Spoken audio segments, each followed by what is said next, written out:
রাধা অষ্টমী 2025 সালের 31শে আগস্ট রবিবার পালিত হবে।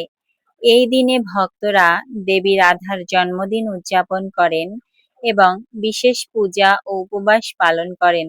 রাধা অষ্টমী সাধারণত ভাদ্র মাসের শুক্লপক্ষের অষ্টমী তিথিতে পালিত হয়। 2025 সালে এই তিথিটি 31শে আগস্ট শুরু হবে এবং 1লা সেপ্টেম্বর পর্যন্ত চলবে। কিছু কিছু পঞ্জিকা অনুসারে রাধা অষ্টমীর পূজা মুহূর্তটি 30শে আগস্ট রাত 10টা 46 থেকে 1লা সেপ্টেম্বর 12টা 57 পর্যন্ত থাকবে। তবে উদয় তিথি অনুসারে 31শে আগস্ট রাধা অষ্টমীর পূজা করা হবে।